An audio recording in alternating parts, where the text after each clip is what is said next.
atos administrativos ou atos ou normas secundárias, elas podem revelar direito? Aqui um detalhe, ó. Fonte formal imediata, atos administrativos são fonte formal imediata se complementam uma norma penal em branco. Joia? Aqui tem os conceitos que eu já vou passando batido, que você já sabe. Norma penal em branco é aquela cujo o seu núcleo não se encontra diretamente explícito daquela norma penal. Eu preciso buscar o sentido em outra norma. Seja numa norma de mesma estatura, seja uma norma igual, direito penal buscando direito penal, ou direito penal buscando direito civil, lei, mas às vezes eu preciso buscar esse complemento da norma em outro estatuto normativo. Eu vou buscar o complemento da norma em um ato normativo. A norma penal em branco homogênea ou heterogênea. Norma penal em branco homogênea, aquela que busca, né, o complemento normativo na mesma estrutura de lei. Lei. Heterogênea quando eu busco em diplomas normativos de estruturas diversas. Lei, ato normativo. Beleza? Para que isso serve? Para pensar. Porque saber o que é, tudo bem, mas para que serve? Pensa comigo como que seria para a gente tipificar o tráfico de drogas e uso de drogas sem norma penal em branco. Toda vez que criasse uma droga sintética, eu tinha que mudar o tipo penal. Fazer todo um processo legislativo para tipificar uma nova substância. Imagina? São alguns centenas que saem por ano. Todo ano saem centenas. Então, todo ano eu teria que ter centenas e centenas. E além do diploma normativo, né, da Lei 11.343 ser um livro, né? Eu teria que botar todas as substâncias dentro do tipo penal. Não faz sentido. Joia? Teve uma época, gente, tem um crime que era questão de remarcação de preços. Lá na época da explosão de inflação, etc., tinha um crime, sabe os caras que remarcavam os valores? Se ele remarcasse aqueles valores, tinha até os fiscais do Sarney, remarcasse aqueles valores acima da tabela, era crime. Como que eles iam conseguir atualizar o crime com os índices que saíam toda semana? Eu precisava dos atos normativos para dar concretude à norma penal. Por isso que eles existem. A norma penal em branco existe por isso.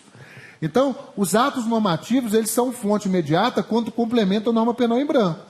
Lei de drogas. Né? E a doutrina?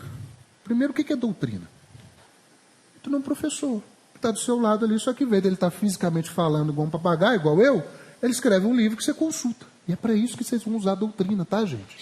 A doutrina de base, a indicada lá, é para você consultar quando você tiver uma dúvida, um ponto específico que você não está entendendo. Você vai lá, dá uma lida, não gostou desse, troca. Muda de professor, troca e vai para outro, troca de doutrina. Beleza? Professor, você me recomenda estudar para doutrina, não sei o quê?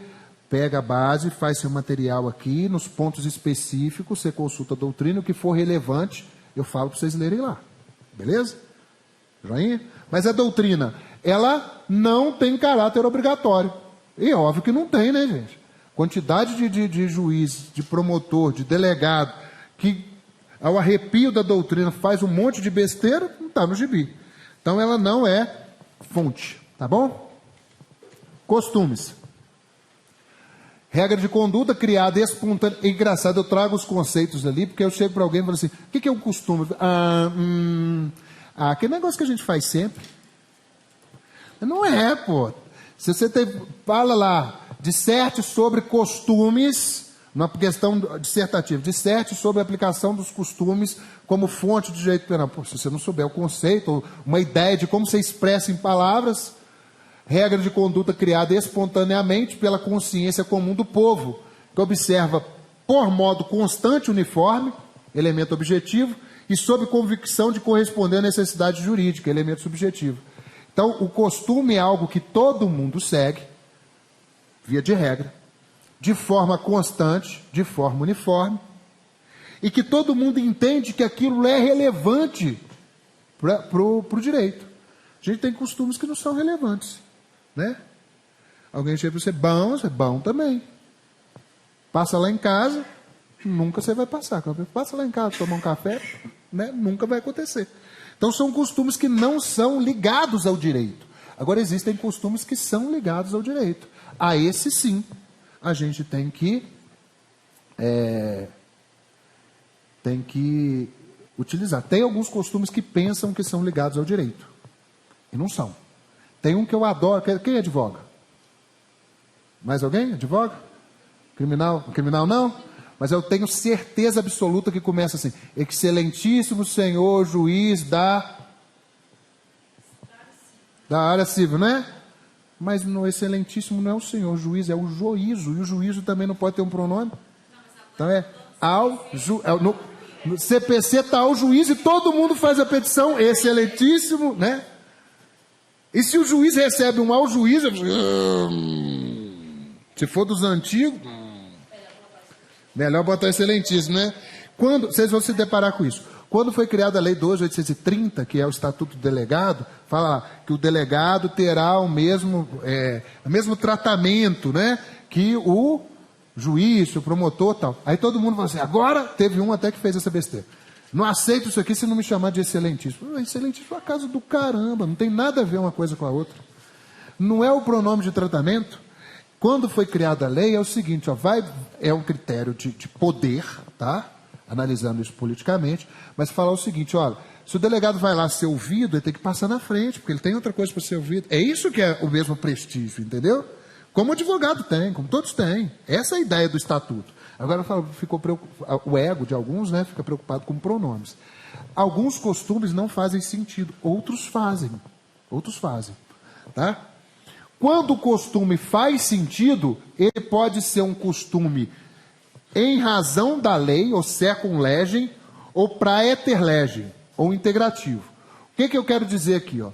Um costume secund legem, ou interpretativo, auxilia o intérprete a esclarecer o conteúdo da lei penal, através de exemplos históricos e etc. É um método de interpretação. E ali eu boto para provocar alguns.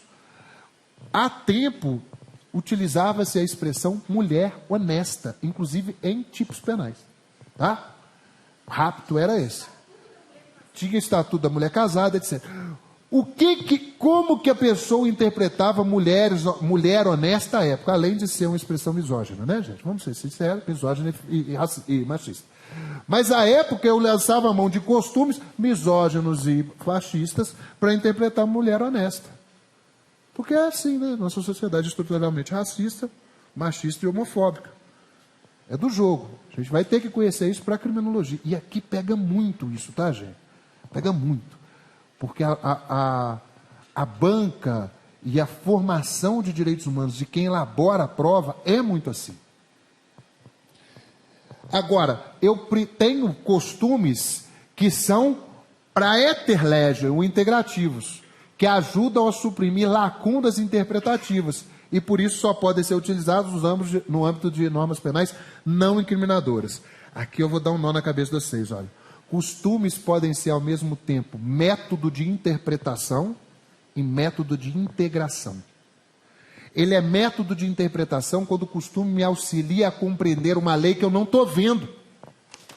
É um texto, uma palavra que eu não sei todo o sentido, que é típico da nossa língua portuguesa, a polissemia. Vários sentidos numa frase.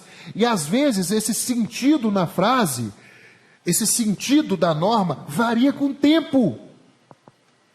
Varia com o espaço, com o local. Todo mundo em Minas sabe o que é uai. Sou. Inclusive tem variações a depender do local da frase. Entendeu? Uai no início da frase é uma coisa, uai no final é outra.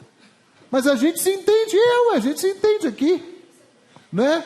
Aí no início não é dúvida? Então, no final não é certeza? Você não sabe, não, uai? É certeza. Uai. Não é? Então, olha só, mas isso varia, não é? Porque, agora pensa a ideia do uai aplicado a uma palavra. Mulher honesta, eu tenho que analisar de acordo com o contexto histórico, etc. Me auxilia a interpretar o sentido daquela palavra. Mas às vezes o costume me auxilia a complementar uma lacuna. Eu não tenho lei em um lado, eu não tenho lei em outro, e eu pego o costume para aplicar aqui, para integrar o ordenamento jurídico que tem que ser perfeito.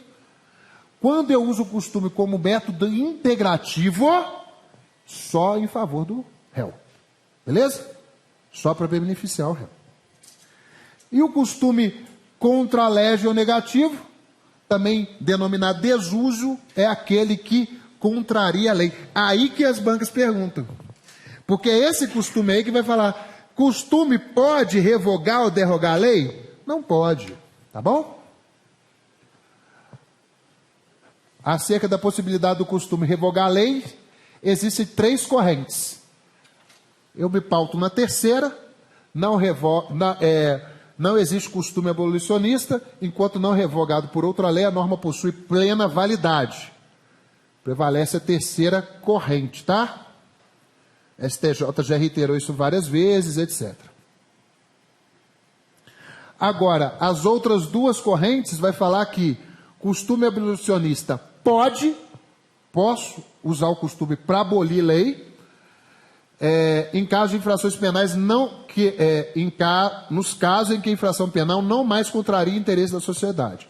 Então, eu teria o costume abolicionista quando aquela lei não contraria mais o senso de justeza da sociedade.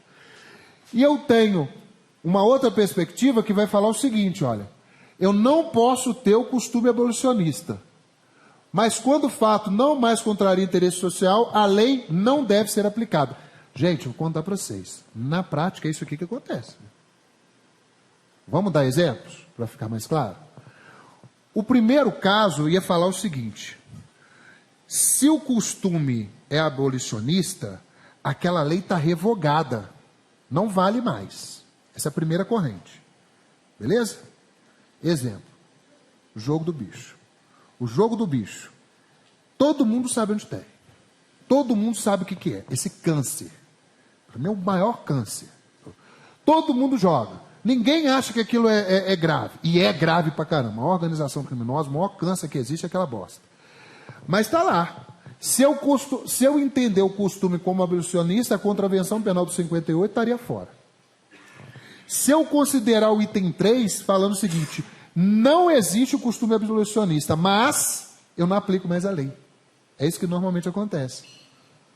Mas assim. Não dá nada, né?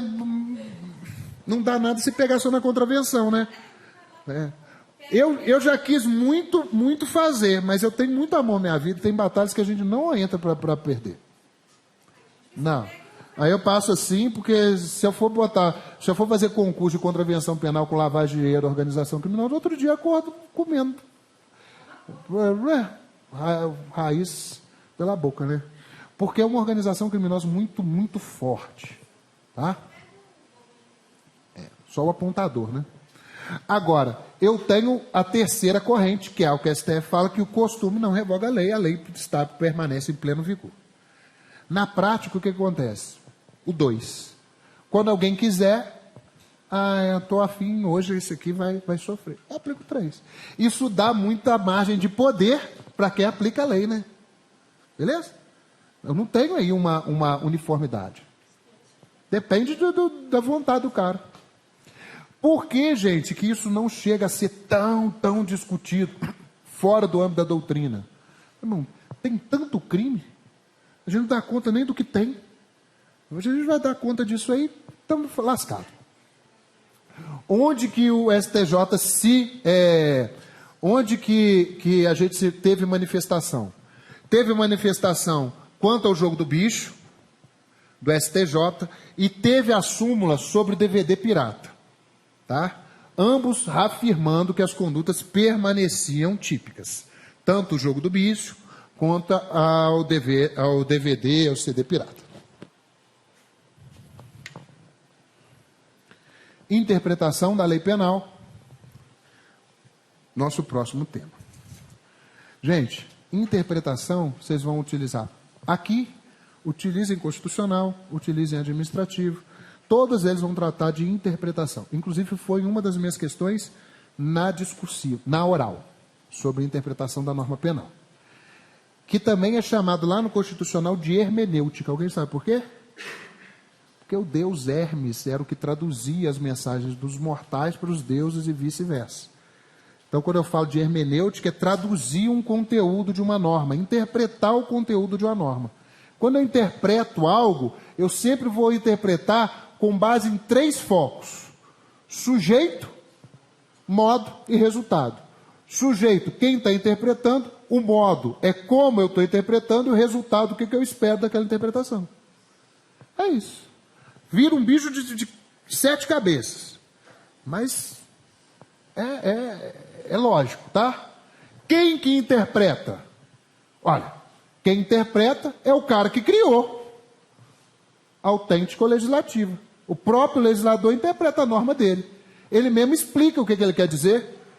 Exemplo, exposição do motivo do CPP foi apresentado em forma de lei, ou o 327 do CP, que fornece o conceito de funcionário público. Todas interpretações autênticas ou legislativas. Agora, eu tenho interpretação que não é feita pelo próprio legislador, é o doutrina.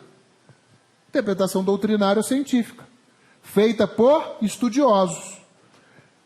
Exposição de motivos do Código Penal foi feita por estudiosos, que auxiliaram na construção do Código Penal. Então, olha que interessante. De um lado, eu tenho...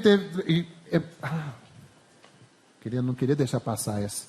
É por isso que a gente não usa a interpretação de motivos no edital. É possível a utilização de código na segunda etapa, eliminando as exposições de motivos. Porque ali é uma doutrina, né? Entendeu? Vale só a lei seca. Tá? Normalmente é assim. Você pode levar o vade-mecum, mas você tem que grampear ou inutilizar a parte das exposições de motivos. Eu levei 3 na minha prova. 3. Todos já decorados lá, porque um eu já tinha marcado, onde que tinha, eu já tinha um. Fui com 3. E utilizei os 3 ainda. Oi? Eu tenho umas marcações que pode. Algumas marcações pode. Algum tipo de marcação pode. Na minha podia. Podia inclusive ter os negócios do lado, que você manusear, aquelas coisinhas, na minha podia. Mas isso varia, tá? Varia da banca. Não. Não sei como foi no último. Vou até perguntar aos colegas que passaram no último concurso como que foi. Na minha, eu levei 3, porque eu tinha feito sem nenhuma marcação, que eu fiquei com medo, branquinho, 0, e outro, um que eu já tinha marcado, e outro que eu já sabia mais ou menos coisa, eu levei os 3.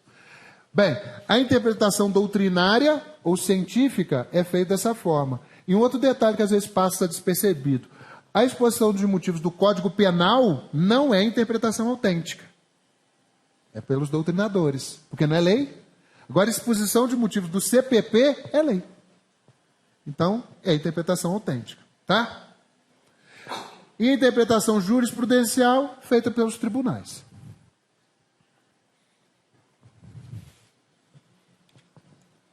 Quanto ao modo, aqui, olha, pensa comigo, quem é a pessoa? O legislador.